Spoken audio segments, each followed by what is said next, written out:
Here's why you should give pro wrestling a chance. Don't scroll away. Hear me out. I know what you're thinking. Yeah, but wrestling's scripted. Yeah, so is every action movie you've ever seen. And just because it's scripted doesn't mean you know the outcome or the finish. In Infinity War, when Thor threw Stormbreaker at Thanos, everybody thought the good guys had won. They didn't. Or you might say wrestling is fake. When you're watching John Wick, you're not sitting there like, well, that's clearly Keanu Reeves fighting a stuntman. This is fake. Sure, what's going to be done in the match is scripted, but taking certain moves is still real. And just because something is scripted doesn't mean accidents don't happen or the risk of injury is any less dangerous. George Clooney is an actor. He got injured in a torture scene for the movie Syriana. It was a spinal injury. Pro wrestlers are just more athletic actors, but every match is a scene where they know they're risking their life or their bodily health. And I love that about pro wrestling because they have to make it look like they're trying to hurt each other while actually protecting each other at the same time. To me, wrestlers are masters of illusion. I gotta make it look like I am hurting and dying right now. Or I'm hurting and dying right now, but I still got 30 minutes of a match to fulfill. And the audience is just none the wiser. There's something to be respected in the art of protecting someone while trying not to hurt them. Or to wrestlers that don't like each other in real life, however, understanding, hey, we have to protect each other right now. And once you understand that, then you can see all the different things that wrestling is and all the different genres it incorporates. For example, wrestling is anime. When it comes to a fighting anime, everybody's got a special move or a finishing move. From Goku's Kamehameha Wave to Naruto's Rasengan.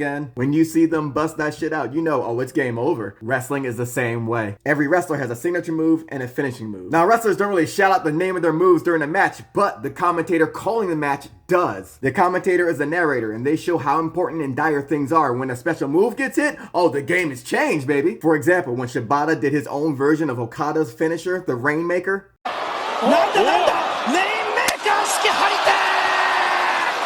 Japanese commentators are the best because I don't know what they're saying, but because of the passion in their voice, I know what they're saying. And when they call out a move, they make sure you feel that shit. Wrestling is poetry. Certain wrestling moves are named that way because they're similes to represent something else. Think about it. We call it a clothesline because the person taking the move looks like they just ran into a clothesline. The pile driver move in wrestling looks like the construction equipment called a pile driver. Every wrestler's signature move and finishing move is named after an aspect of their character. For example, Bianca Belair, always blowing kisses, telling people to kiss her butt, and her finisher is named the KOD, the Kiss of Death. Wrestling is comic books. Comic book characters like Spider-Man or the X-Men always get new creative teams behind them to give them new adventures. It's the same thing in wrestling. Different characters have different creative teams behind them, which take them in different paths. And my favorite thing about wrestling is, just like in comic books, they can take something that happened years ago and make a new storyline out of it. In comics, it might be a small throwaway thing. The same thing could be said in wrestling. Maybe something someone said in a promo. Maybe something said to someone's father that was a wrestler. It doesn't matter. There's all these moments of a story that you can take and make a new story out of it.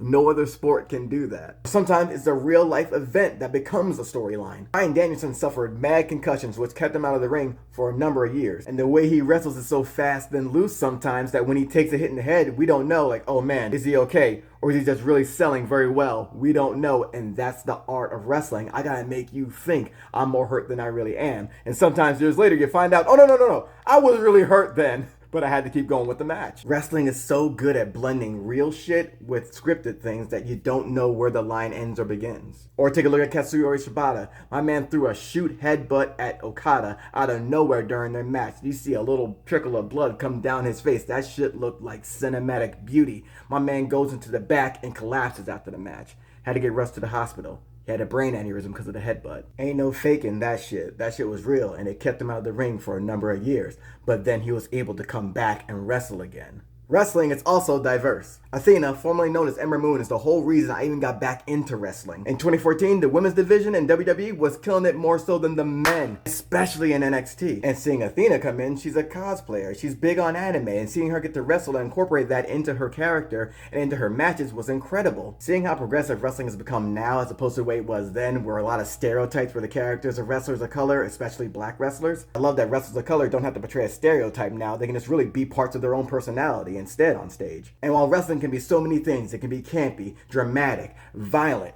goofy. At the heart of wrestling, it's always about storytelling. And what better story than that of an underdog? Everybody loves one. Wrestling represents a physical embodiment and display of the hero's journey, the protagonist trying to overcome the odds, trying to come out on top. Willow Nightingale is a perfect example of that. I remember watching her come into AEW and the L she was taking, but bit by bit, the crowd getting more behind her, the win starting to rack up, and more becoming more of her time as they're chanting her name. Seeing her keep that smile, then seeing that violent side of her. All different aspects of an underdog coming into their own. Same could be said of Wheeler Yuta's journey to the Blackpool Combat Club. Wheeler just wanted to learn from the best in the game. His friends that brought him in felt it was a betrayal, but learning from the best doesn't mean betraying those that brought you into the game. It just means you're trying to grow as a person. And the story told here was of this man getting jumped in on some gang shit. I'll never forget the excitement of watching him go through all the members of the Blackpool Combat Club, having to face Mox last, and then Mox being surprised at just how much tenacity he has. Mox told him, hey, my job is to see